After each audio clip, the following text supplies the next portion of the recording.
Hi guys, thanks for tuning into the channel. My name is Liz and I'm a reseller in Maryland.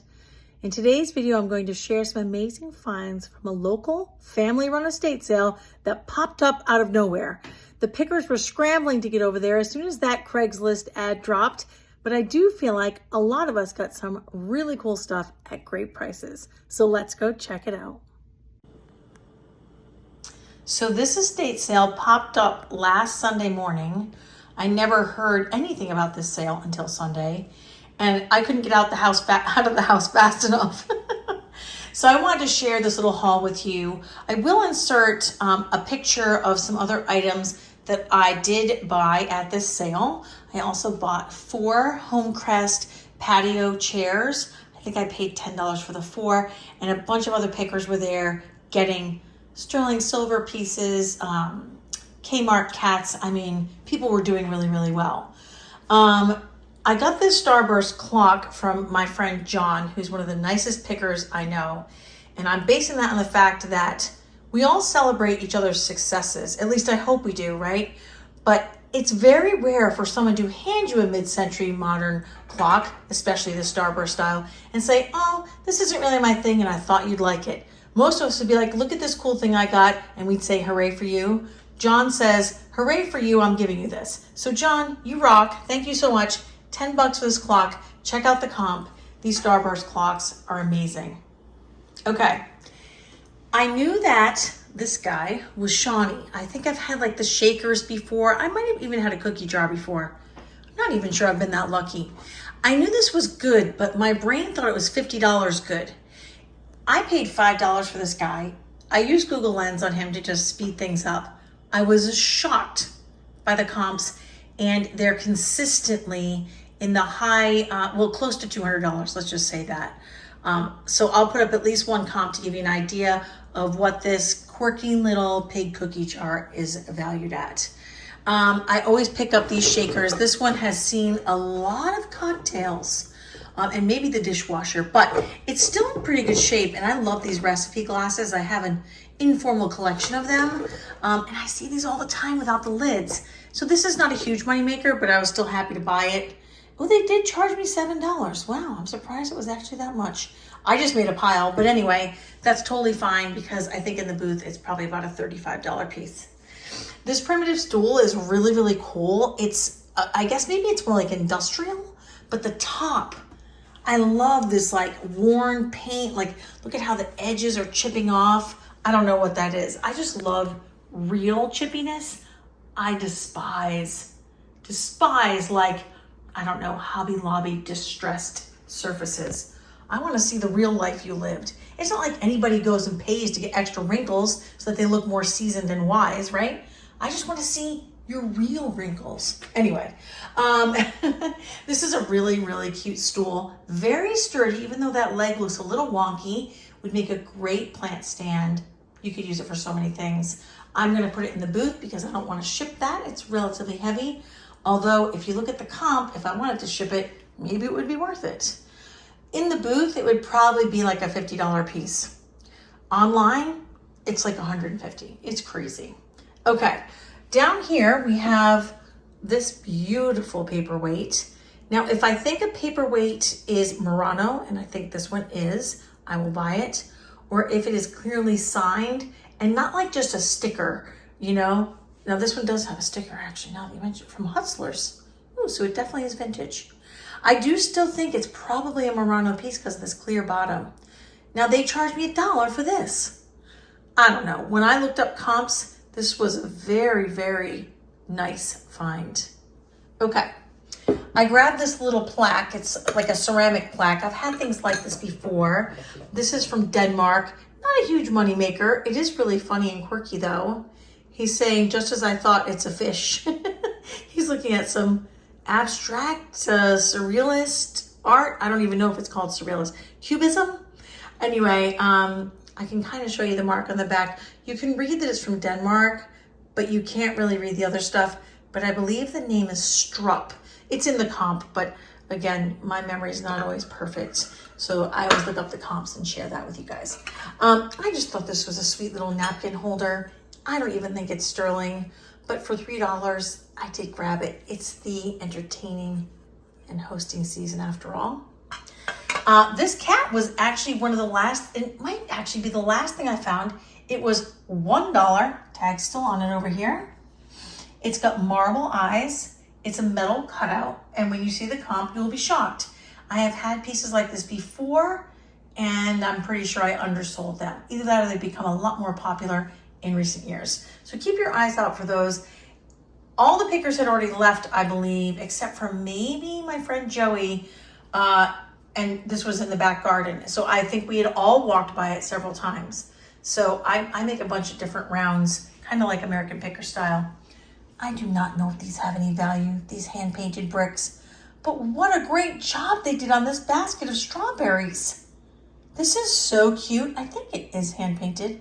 This almost looked like decoupage here. But anyway, it's very sweet. I never ever saw a painted brick till I moved to Maryland.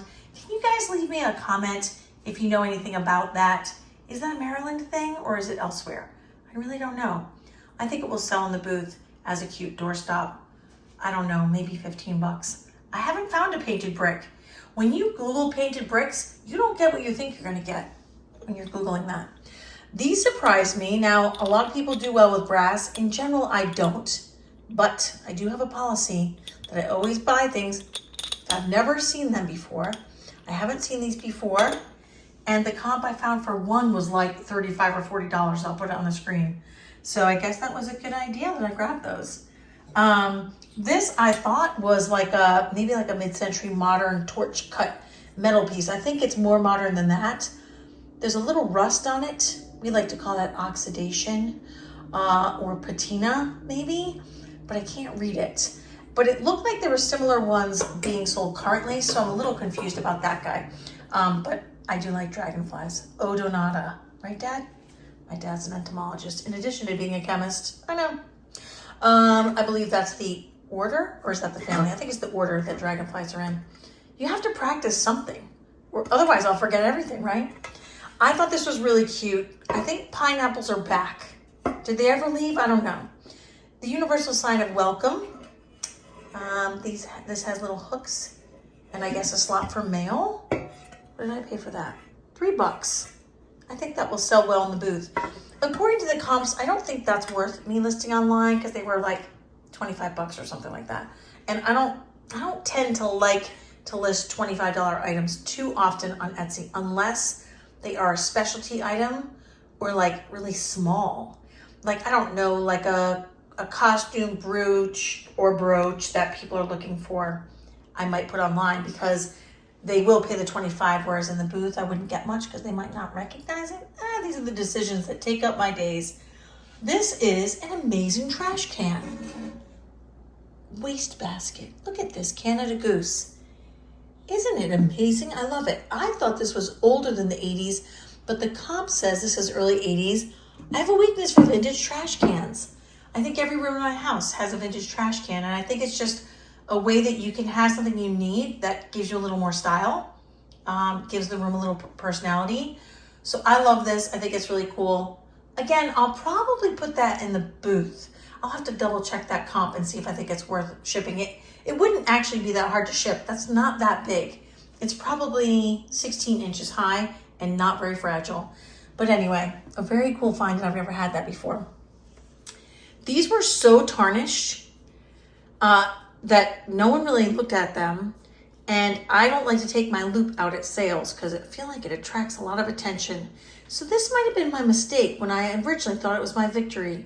I thought they were so tarnished that everyone ignored them and they said sterling on the bottom because I didn't look with any magnification, but it just says Gorham underneath that sticker.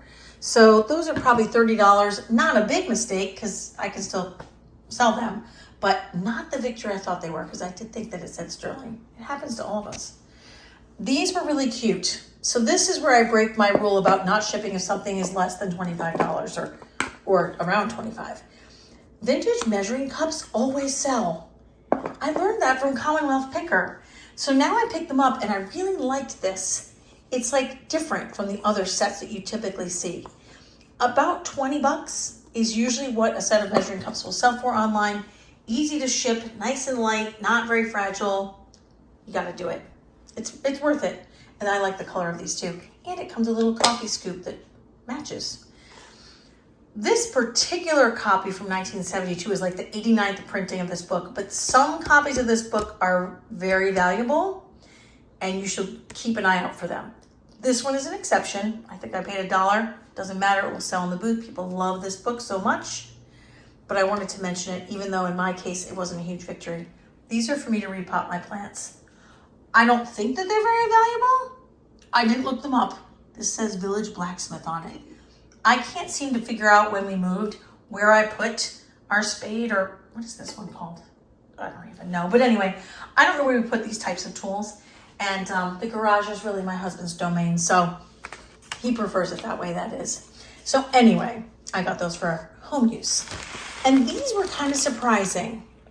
So these were also some of the last things I found. I went back through everything. I thought this was so cool. Like a new old stock, yes, that striping, chair recovering kit for like the vintage chairs. People do collect, I guess, or they want vintage chaise lounges and like patio or porch chairs, these folding chairs. And I imagine at times you need to replace the cover. And so these were all, this was a little bit dirty, but new old stock in the packaging.